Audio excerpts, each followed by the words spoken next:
Welcome to Not Starving Artist, the podcast. I'm your host, Brooke Benson, money coach and equity actor. I am your financial cheerleader, here to help you build your financial confidence and have power over your money. The best part, no budgeting or bi-weekly paychecks required. I went from being a broke BFA grad having weekly panic attacks about money to a financially confident, wealth-building actor and business owner.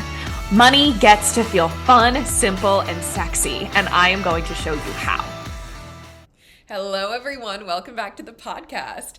This is one of my favorite topics to talk about because I want this episode to help you rewire how you're thinking about your capability around money. So this episode is called The Real Reason Why You Feel Like You're Bad with Money, and it's because this is one of the most common things I hear out of people's mouths at any income level, any kind of lifestyle, any kind of career path. I hear a lot of people saying like, I'm just bad with money. I'm never going to be able to do this. It's always been hard for me. And what I want to be abundantly clear about just right at the top of the episode is that this is coming from how you've been conditioned to think about money and the systems that you're using, that you were conditioned to use and to think that are really good or that are the most responsible or whatever. But these thoughts and ways of managing money are just not working for you. And that's why you feel bad at money. So this doesn't mean that you suck at money. It means you have to do something different. And you might not even realize that you are operating in a system or a thought pattern that doesn't work for you. Like you might have the thought right now of like, well, I don't have a system, or like, well, I don't really have strong thoughts about money, like outside of like, yeah, I'm bad at it and it's hard. Like that's how entrenched it is, because every single one of you has an operating system literally plugged into the back of your brain right now about how you function with money. So this episode, we're going to talk about switching out that operating system, like literally switching out the SIM card in your brain so that we can remove the thought, I'm bad at money, because now you have a system and a way of managing money that actually works for you. So I'm going to give you some examples here of systems and like operating systems that you might not even think are operating systems, right? So one of the first examples is you might have the operating system, the thought, it's important to spend as little as possible for me to be financially stable. Now, how this will actually look in your money management and in your day-to-day is that you never like to have more than $500 or $600 in your checking account at one time, because that's a number that feels small enough that you can get behind spending. But what happens is whenever that number gets to like $50, you pull between $200 and $400 from your savings account into your checking account, depending on the vibes of how you're feeling that day and how long you want that money to last. So then you have about $500 in your checking account again. And this is because you don't want to acknowledge that you actually spend about $4,000 a month in your day-to-day life because you've been conditioned to believe that that's too much to spend. And that belief might come from how you grew up or the city you lived in before you moved to a high cost of living city like New York or LA, right? So that operating system is making you feel like a failure with money because what's happening is you don't actually know how much you spend in a month because you're just pulling from savings when it feels like it's getting too low. So it feels like you're not making any meaningful progress in your savings, but you're also feeling like you're spending as little as you possibly can. So things aren't matching up and you're like, well, I've tried it, so I'm just going to be mad at money, right? And I'm going to be bad at it and it's not going to work for me. That's an example of an operating system. Another example is you're currently in a lifestyle where your income is pretty similar month to month, but it's still like hourly pay, so it fluctuates a little bit. Like, for example, you work at a restaurant, right? So the amount of shifts you work in a week is usually pretty stable, but it does fluctuate month to month. So there might be a week or a month where you get like 3 really big auditions that you need to like call out of work or not be able to pick up another shift because you have to work on the audition and then actually go to the audition.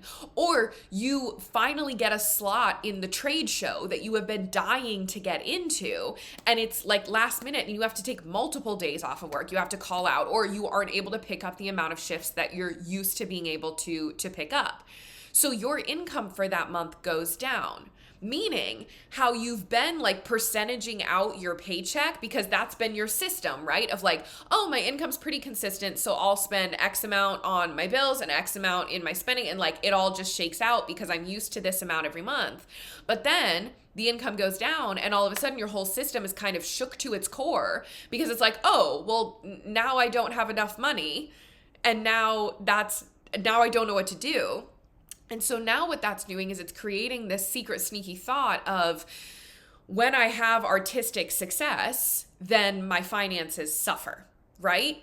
Like that operating system of like counting on a pretty consistent amount from your hourly paychecks every single month, that operating system might be creating some sort of subconscious dissonance where you might not like even subconsciously be going out for as many artistic opportunities or submitting yourself to certain things because you have the thought, when I do those things, when I have artistic success, my finances suffer, and you don't want your finances to suffer because you don't like the anxiety that brings you, right? So you've decided that you're just always going to be in some sort of debt, right? You've just made peace with debt as a part of your life. You're not really trying to lower it. You're just trying to keep it at whatever amount feels fine to you. Even though you don't love it, you have an amount that feels fine because you've decided that like, well, I'm not going to not go out for artistic opportunities, but that means my finances suffer. So I'm always going to have a little bit of debt, right? And like, that's the cycle that you've been put in. So the operating system is I can only pay my bills and hit my money goals when my paychecks are consistent. And that is teaching you that your art is the problem. And that's creating a management system of your dollars that is not actually beneficial for you. So of course you're going to have the thought, I'm bad at money. Money's not going to work out for me. Okay? Final example I'm going to give you is if you are someone who sticks to a budget or like wants to stick to a budget, wants to have a spreadsheet, the numbers, right? If I could just stick to a budget, everything will get better. Or you have the thought, I should be able to stick to a budget because it's just math. Look, I see it on my spreadsheet. Look, my app is going to help me, right? You're like, there's no reason why I shouldn't be able to do it. I just have to have the willpower and be able to tell myself no, right? Seems simple enough. So you download your app or you create your spreadsheet with your categories that are usually based on what you think are reasonable numbers. Not what you actually spend. And those reasonable numbers can come from many different places. Your parents, what your friends are spending, what you've seen an influencer spend, it can be calibrated a bunch of different ways, but it's not actually your realistic numbers. So then you set all this stuff up, you decide on all these things, and then you get booked out of town. Or you got off the wait list for an acting class that you've been wanting to get into and you need to send in your deposit like today. Or your friend came into town for the weekend last minute and you weren't expecting that. And so now your spending went way up. So you overspend in multiple categories, or there's like a big expense, a travel expense or something that pops up that you need to spend on. And now you're like, okay, well, that's just gone to shit, my spending for this month. So this month is just a wash. I'm going to do whatever else I want this month, and I'll start over next month, which is now solidifying the thought that every month that goes by, I can't do this, right? Every single month that this happens, that you decide you're just going to start over next month and then you aren't able to do it, or you are able to do it one month, but then the next month you're not. You're now in this cycle where you're like, I can't do this. I can't do this. Every single time I try, I can't do this. I'm bad at money. I'm bad at money, because it's always something. I can't stick to it. I don't have enough willpower. I'm not the type of person who can stick to a budget, check in on my spreadsheet, keep track of my money. I can't be financially stable. Okay? But you made up that budget. You made it up. Or someone else did. You downloaded a template, or you got an app that told you the correct spending categories that you should be spending on. You made it up. But you have the thought that like this equals financial wellness. Me being able to stick to it and have willpower and be able to split up my paycheck and have categorized spending. Like, that thought, that operating system is the reason that you feel bad at money. You switch out the system, you don't have that thought anymore, which we're going to talk about a little bit later in the episode. So I'm going to give you an example of this from inside of my yoga practice. So I have been doing yoga, taking yoga classes for years and years and years and years and years. And there is one specific pose that comes up every couple of classes where you're sitting on the ground. I don't know what it's called, but you're sitting on the ground and you put your arms next to your butt and you lift yourself up off the ground. So your butt is kind of levitating off of the ground. And I've never been able to do this pose. And I've been so frustrated because I can't crack it, right? And like, I've been able to like increase my flexibility and my levels of strength and all of these other poses, but for some reason I can't crack this one. And so I've been so frustrated for so long. And it was a few months ago, and I was sitting in class, and this pose came up again. And at this same time, I had been like getting some new pieces for my closet. And so I was looking at like my dimensions and certain styles. And I was like doing some research into like my body proportions and certain clothes fits and things like that. As I was doing these measurements for this, what I realized was that I have an abnormally long torso. An abnormally long torso, which is why a lot of times it's hard for me to find rompers and jumpsuits because my torso makes everything look like a freaking camel toe on me. So when I do find an amazing romper, it's like I have struck gold, right? Because I have this long torso. So in my like closet and styling, I had this realization where I was like, oh my God, it's why that keeps happening is because I have a really long torso. So that had happened, and now I'm sitting in this yoga class, and I'm looking at the teacher, and I've decided to like really look at everyone else around me, which I don't like to do in a yoga class, but I did it this time because I was like, there's something here that I'm missing. And I saw that when everyone sat on the ground and put their arms to the ground, their arms had like a bend in them. When their arms hit the ground, there was like a bend in their elbows because it was like their arms were long enough to have a bend in their elbows. My arms barely touch the ground. And you know why? Because I have an abnormally long torso. So because I learned that in this other realm of my life that I was working on, right, and discovering, I now had that information in my brain that now gave me clarity and understanding of like, oh, my literal body proportions will never let me be able to do this pose because my arms are not long enough to be able to lift my body up. I'd had to be in this like hunched position and like literally crunch my legs up to my abs to be able to do that pose. And then that's defeating the purpose of the pose.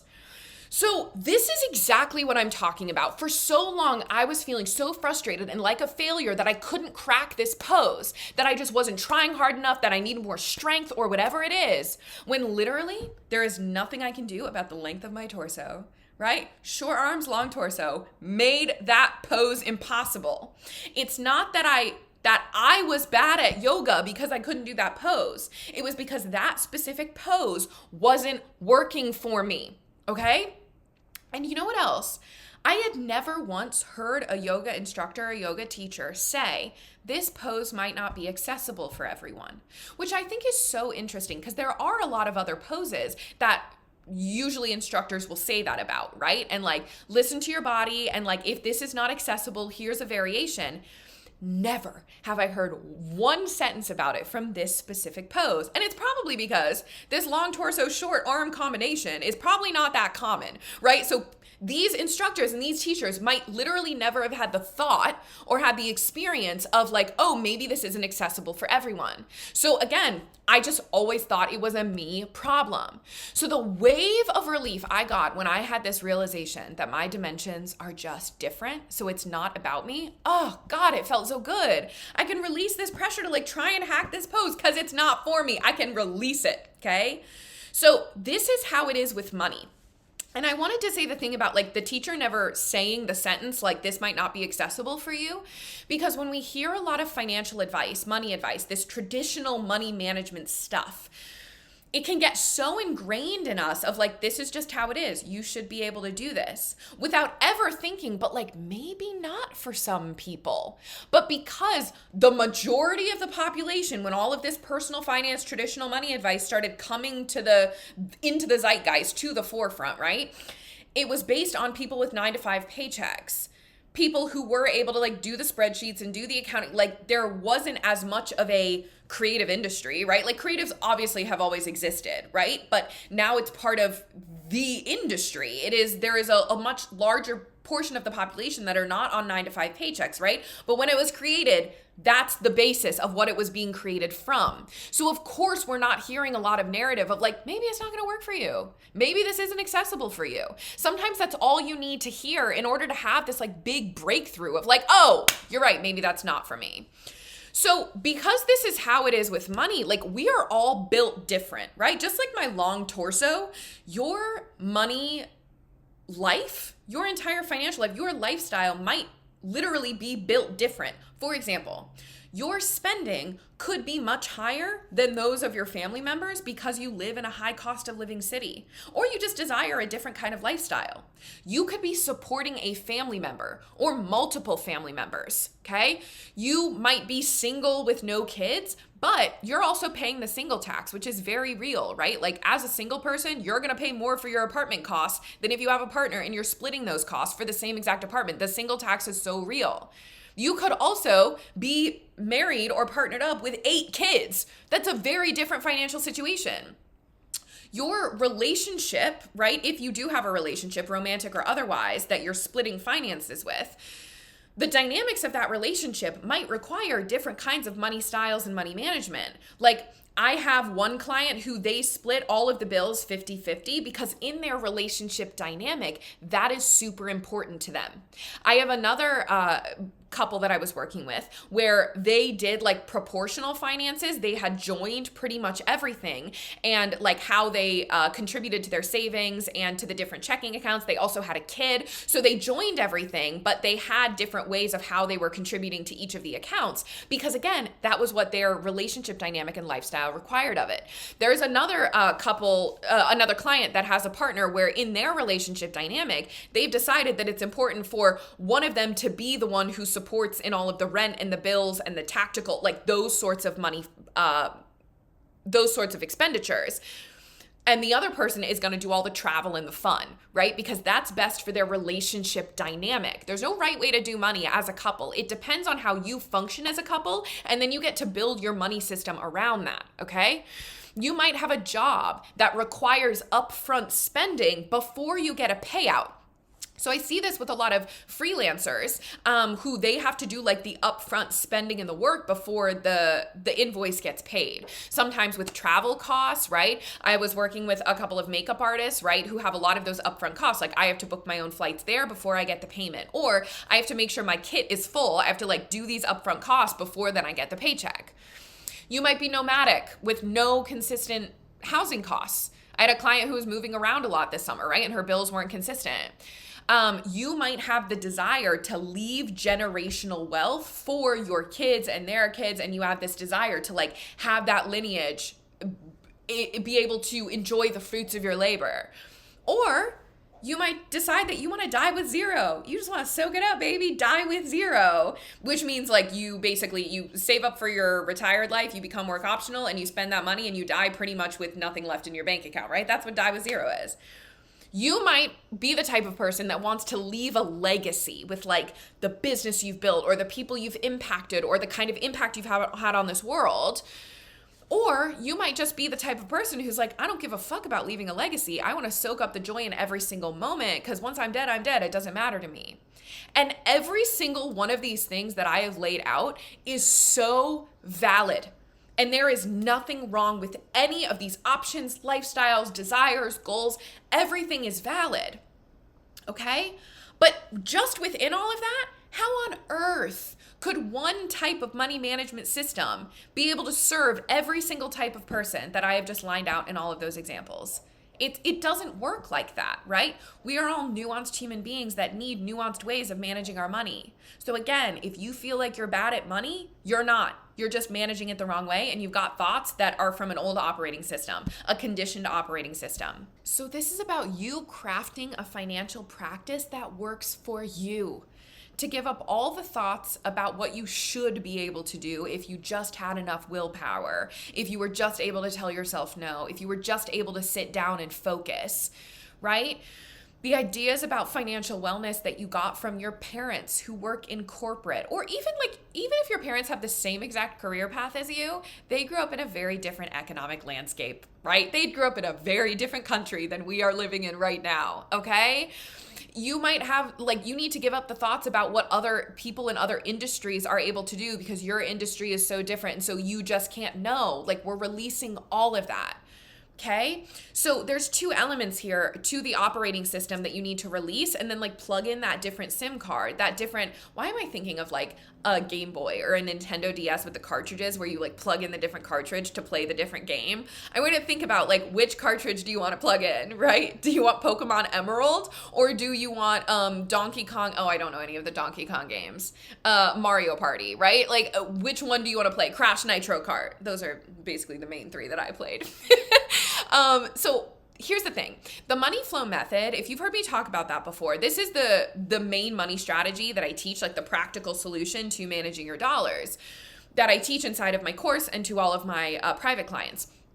The money flow method is a blank canvas to be able to craft around your lifestyle. So I'm going to give you an analogy here. The money flow method is like you are at a wine and design paint night, if you've ever been to one of those. If you haven't, it's basically a teacher is there and everyone is given a blank canvas and all of the specific colors that they need to create the same picture. So you're all striving to paint the same picture, but everyone has their own canvas and their own paints, and you can paint it and the teacher is instructing you, and you're also drinking wine and hanging out with your friends, right? So that's what a wine and design night is for those of you who don't know. So the money flow method is like a wine and design night. Now, these other operating systems that you're operating in are usually rooted in strict rules, responsibility. This is how it has to be done. It's like trying to create your own picture on a paint by number canvas. So all of these other things, budgeting specifically, right? Those strict rules, it's you're only given these certain colors and they have to go in these specific things. And if you color outside the lines, you fucked it up. If you put the wrong color in the wrong box, you fucked it up and you're not creating the picture. And it's really hard to create your own picture on top of all these other lines and rules that you've put out for yourself. It's really frustrating to try and create your own thing on top of a paint by number. Also, you might not even like the picture that the paint by number is painting, but you're I'm following all the rules. Why is this picture looking like a lion and not like a seahorse? Well, it's because you were painting by number on the lion picture, but you wanted to paint a seahorse. Okay, we're going real deep in this analogy here. So the money flow method is like wine and design because a paint night, right? Because you have your own canvas, right? But you are there showing up to paint a picture that you have chosen, but you get to craft it and have a different flavor to it if you want to. There's a teacher there who's showing you, here's the different steps. We're gonna do the horizon first, then we're gonna add in the mountains, and then we're gonna add in the 2 palm trees. And here's how to do the brush strokes to get these leaves to look how a palm tree would look, right? And they're guiding you through it step by step. But at the end of the day, everyone's canvas is gonna look a little different because everyone has their own flavor.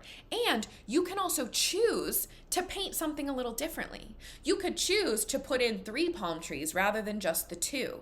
I literally did this. I'm thinking of a specific painting that me and my family, we went to one of these wine and design nights, and it was a palm tree picture, and I decided to paint a little margarita glass. I asked for some green and white paint, and I painted a little margarita under the palm tree, right? So I was able to make it my own. That's what the money flow method is. That's what the 4-step anti-budget money strategy is. What it's not is I'm not just throwing paint at you and you're just in an empty room warehouse and I'm just go for it, kid, enjoy, and walk out the door. Because then you're wait, what do I want to paint? Wait, do I paint on the walls? Am I supposed to have a canvas? Wait, I don't know how to do these brush strokes. Okay, I think I know what I'm doing. Is this right? And you're by yourself and you're looking and you're trying to figure out, right? So there is still some structure to it, right? You do want some structure and some guidelines when it comes to your money, when it comes to your financial wellness, but you need to be able to have the flexibility to create it how you want, to add in your flavor, to be able to hold your own brushes and create your own lines, right? Having full autonomy. Now, it is going to take some time and intention to figure out what your financial practice is, what feels good for you, what works for you. It's going to take a little bit of experimentation, a little bit of, I don't even like to say trial and error because there's no error here. It's experimenting with what are the numbers that feels good, what are the systems that feel good, you're going to work with the base framework that I give you, right? Which is 4-step anti-budget money strategy, the cash flow system called the money flow method. You're going to start working with that. And then you're going to be able to feel out like, ooh, this part's feeling sticky. Is it feeling sticky because I have thoughts about it? Or is it feeling sticky because my lifestyle is literally at war with this piece of it? Right? And then your feelings about all of it. So you're going to be collecting like the practical numbers data and then what I call your feelings data. So like, how does it feel to do this? Are you feeling safe? Are you feeling expansive? Are you feeling restricted? Are you feeling icky? Are you feeling itchy? Like, I don't know. There's a lot of stuff that you could be feeling. Now, this experimentation process to figure out a financial practice that works for you is more effective when you work with a coach, right? When you have some structure, when you go to a wine and design night, because you know the picture you're trying to paint. You've been given some guidelines and structure, but at the end of the day, you can still paint whatever you want on that canvas, but you know exactly why you're painting whatever you want on that canvas. You know what the picture is and you know what you are striving for, but you then in full autonomy are getting to make different choices based on what you desire. Like, I'm just thinking, if I had gone to a private yoga class 10 years ago and that pose had come up, how quickly that thought would have been eliminated from my brain of me being frustrated with this for so many years. They would have been like, oh, yeah, your arms are too short, your torso's too long. This pose won't work for you. Here's an alternative, right? How quickly that would have been cleaned up if I had been able to just like talk one-on-one with a yoga instructor, right? So when you're doing this experimenting in coaching, right? Or inside of, I'll talk about Cashed Up Creatives in a minute, inside of these live monthly office hours that you get when you're inside of the online course, we're going to figure out what number ranges are right for you. And then you can come and we can tweak them together. If there are any tweaks that need to be made to your money flow, we can tweak those. So it's like having a fitness coach, right? Where you're like, here are my goals. Here's what I desire. And then the coach is going to, with their knowledge, be able to give you the things that they know are going to work for you. And then if something is hurting or something's not working, we can tweak it along the way instead of you just being on your own trying to figure it out by yourself, which you probably would be able to. It just might take a longer time. Okay? So the 4-step anti-budget money strategy was created, like this is the whole baseline of how I teach money. It was created with the outliers in mind, with those of us who are creatives, who have fluctuating income, who have our own businesses but never got a business degree because we actually didn't want to start a business. We just wanted to do what we love and do our craft and do the thing that we have a really good skill set at, but we didn't actually want to run a business, but now here we are running a business, okay? Those of us who have ADHD, anxiety, depression, all of these things that are at odds with traditional cookie cutter money advice and how we're told we need to manage our money in order to be financially stable. The whole reason I created this way of managing money, right? This blank canvas, but with guidelines way of managing money is with you in mind, with myself in mind, right? Where I'm like, I'm done feeling like shit about my money. I'm done feeling like what I was put on this earth to do, which is create art, be a creative, be an artist. I am sick and tired of feeling like that is at war with my literal well-being. Because at the end of the day, money equals well-being because it puts a roof over my head, it feeds me, it lets me go consume more art, it lets me spend time with the people I love, travel to be with the people that I love. I refuse to believe that those are going to be at odds with each other. So I said, fuck all of that money advice that I'm being fed that's making me feel like I'm a failure, that's making me feel like this is going to be harder for me as an artist. Absolutely not. Right? That my anxiety that puts me on my ass sometimes and makes me like, that can really affect how I spend money and how I'm thinking about money when my anxiety kicks up. I refuse to believe that this sweet brain that gets so anxious sometimes that I'm getting emotional, but like, this is why I say when you're on a financial wellness journey, it is a self-love journey because I was tired of feeling like this thing that I was already having a really hard time navigating in my life, that it was making my money life harder. So then I was creating even more anger and frustration at how my brain was functioning, when really what I needed was just to say, it's okay. There's nothing wrong with you. I'm sorry that you're feeling this way. And guess what? I'm going to give you whatever you need to move through this really anxious week. Because we know that anxiety and depression, they can pop up without any cause, right? Like that's just sometimes how our brains are functioning. And so when it comes to all of this, like, all of what I'm saying here is like, you have to stop telling yourself you're wrong and you're bad. because of some fucking guidelines that some 60-year-old white man made up when our country started going to shit and decided to put the onus of cost of living and not increasing wages on the individual and saying it's a personal finance problem. That's why I'm feeling that way? Fuck no. I reject that. I rebuke that. Okay? Absolutely not. My soft heart is beautiful. My sweet brain that goes on spirals, she is beautiful and I love her, right? How me existing in this world as a creative, I love her. I love that that's what I get to do. So guess what? My money gets to be a part of that. I get to craft my money management and how I think about money around that. Because at the end of the day, right here, my heart, what I am here on this earth to do is the most important part. So fuck if I'm gonna try and squeeze myself into some old ass money advice that makes me feel like I'm not as worthy and I'm not as capable and I'm not gonna be able to do everything I want in this world and also be able to have a roof over my head and do the things I want. Absolutely not. I was not planning on going on that rant like that. Let me reel it in and get back to my outline. But this is what I'm saying, y'all. Like, I'm going on a rant again. This is why this is so important.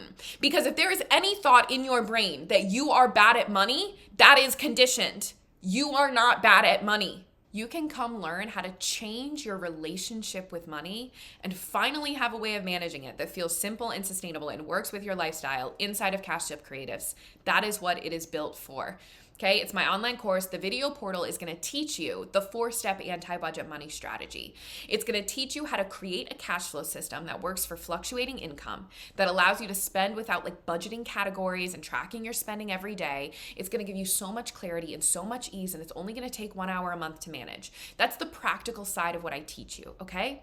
But then also inside of Cashed Up Creatives, a huge part of the training is literally changing how you think about money, changing how you relate to money, changing how you relate to financial wellness and what you think it's going to require of you to achieve. Because a lot of times, like what I was saying earlier, we've been conditioned to think that we have to change who we are and how we are supposed to function in this world. We have to change that in order to be good at money. But what if money has to change in order to work with us? And we get to help money change and mold it around us, okay? That's a lot of what I'm teaching you to do inside of this course. It's how I teach you to spend without guilt, how to save without pinching pennies, how to pay off debt with ease, make a debt payoff plan that is inevitable for you to pay off, that still allows you to go on vacation and take your acting class and indulge and go out to eat. Like, we need to release all of that old shit of what we are allowed to do and not allowed to do when it comes to money. We're releasing all of that, okay?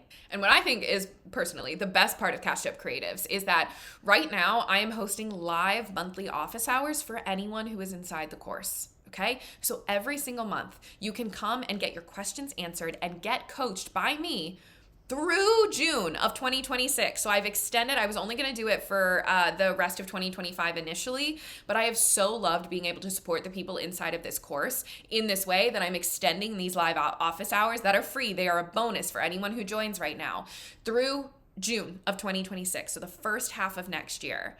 So when you come to these office hours, there's a lot of things we can talk through and coach through. So some of the recent things that I've worked with clients on is how to set freelance rates and raise prices with current clients when like being afraid that it's going to cause clients to go away or be mad at them. How to navigate a job that's paying your bills while feeling like it's taking away from your art. Someone had their first month where their income dipped and they needed to pull from their buffer fund and they were feeling really guilty about that. I also had a client who like got 3 months ahead on bills and was like, wait, so what's the next goal? What should I do next? So we figured out based on her life and her goals and what she wanted, what her next like operating procedure would be of like this goal next, and then we'll put money towards this thing. Someone had fallen into avoiding their money after a year of like being really on top of it and loving their CEO parties, and then they fell into some avoidance and they haven't been able to get out of it. So we found some of the root causes of why that was so that they could come back to their CEO parties and feel safe with their money again. Someone had moved to a new city. I had someone who had gotten pregnant, someone who switched jobs, and all of these things just needed tweaks with money flows.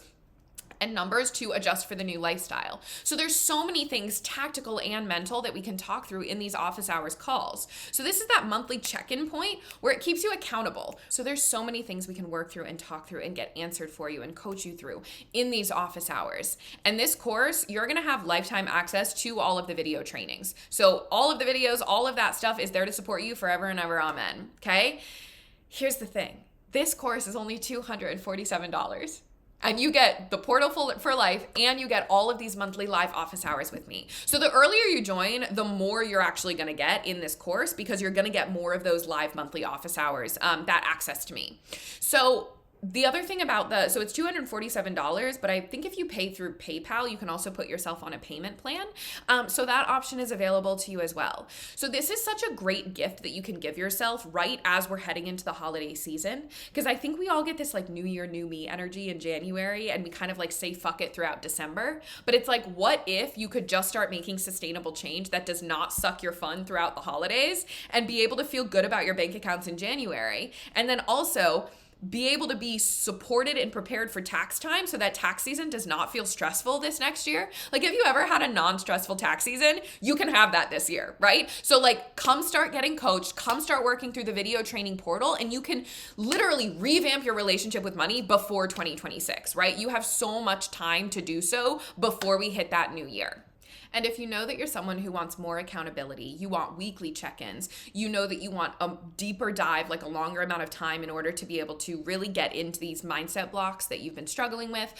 You might have a more complicated business or a bigger business that you really want to work on the tactical flow of it. That is going to be for one-on-one money mentorship. So you can find more about that in the link in the show notes. You can also find the link to Cashed Up Creatives in the show notes as well as notstarvingartist.com. The links are everywhere.